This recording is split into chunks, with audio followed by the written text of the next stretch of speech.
and hoped that they really wouldn't have a leg to stand on when they wanted to punish people. So, in a pun on the whole thing, I really will take questions. I know I've gone pretty fast, but I didn't think there's a lot of detail. I have some questions over here. He's handing them, going around with a mic.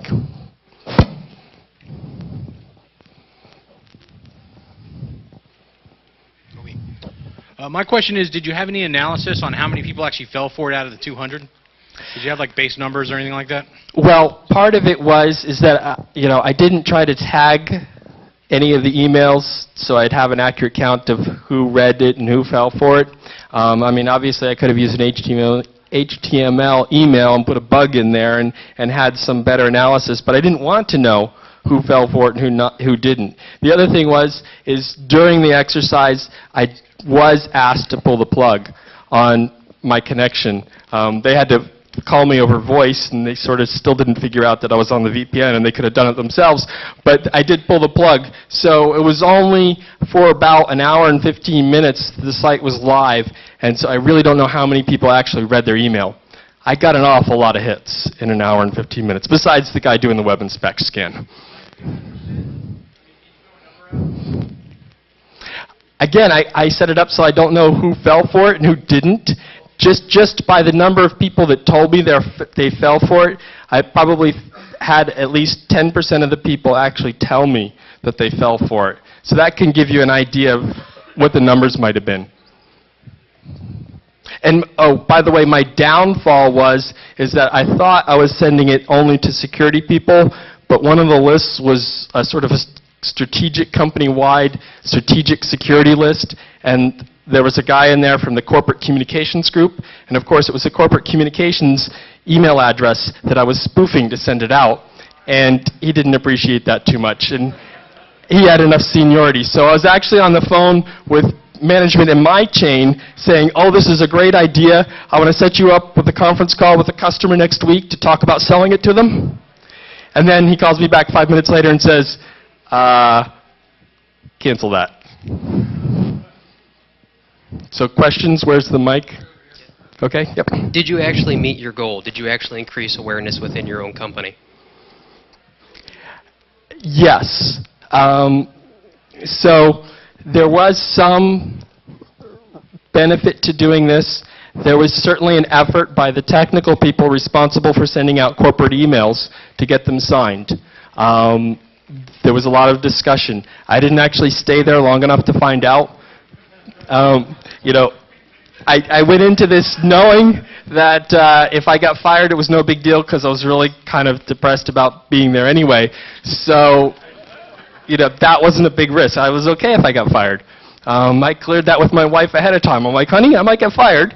She's like, well, if you feel it's really the right thing to do, then go ahead and do it. It's nice to have that kind of support. So, they didn't do any more phishing awareness to help out the rest of the people, and they certainly didn't start changing the procedures to test the policies that they had in place. Those things weren't corrected, but there was a little bit of movement in the right direction. Actually, my question has to do with the policies. What policy was in place that allowed you to so easily set up a VPN connection? Oh, I used, my regular corporate given VPN client. Is everybody given one of those, or is it just handed out willy-nilly so everybody could set up a VPN connection?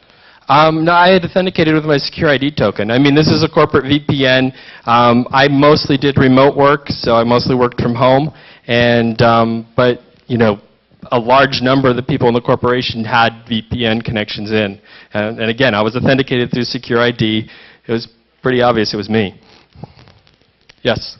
I have two questions. First off, did you ever examine the web logs to see your events per second or your hits per second to determine a rate as to how fast individuals actually hit your site?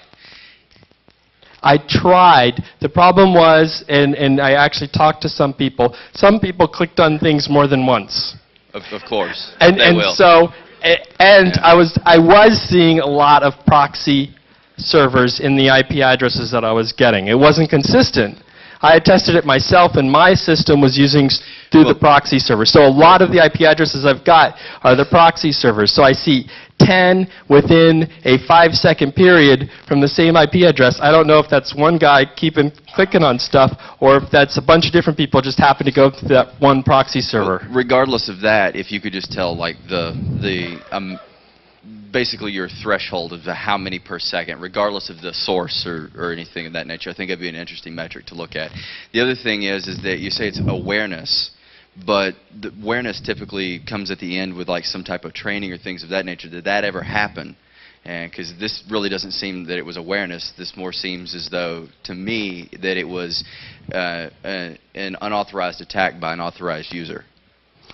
Right. From an awareness perspective, if they clicked on either the cancel or the submit button, they got a page that told them about phishing, that you shouldn't go to unknown sites. So that was the goal.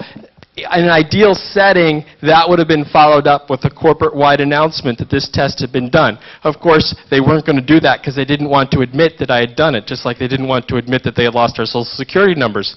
But they were forced to do that, fortunately, legally. So ideally, it would have done more from an awareness perspective, but this time it got cut short. So I think we have time for maybe 1 or 2 more questions. What department were you working for? Why wasn't it security? And why didn't you get fired? I was a security consultant. So I knew the people in IT security. There were some mailing lists internally that we shared stuff. So as a security consultant, I knew a lot about the security of the organization.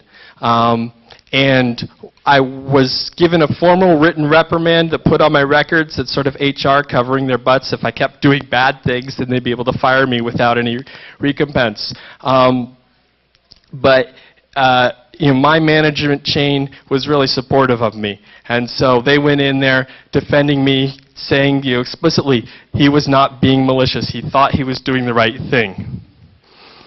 And they did. They did know that I thought I was doing the right thing, even if they didn't agree with me either. One more question. Did you have anybody put bogus information in there, like, yeah, nice try? Again, I didn't collect and see the information, but some people told me that that's what they did. I don't know. Some people might have felt like they couldn't tell me that they fell for it, and once they knew that I wasn't collecting information, then it was easy enough to tell me that, oh yeah, I just put bogus stuff in there and then went to the site to see what it would do.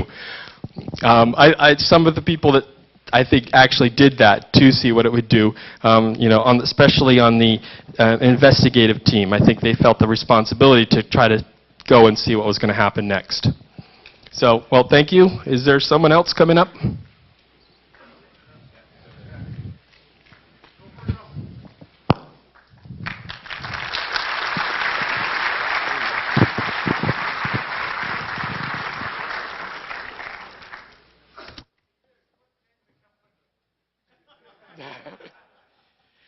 There's a reason I'm presenting under a pseudonym, and I'm not going to say that. What? They don't even want to admit that this happened. So by using a pseudonym, at least I'm giving myself a little protection.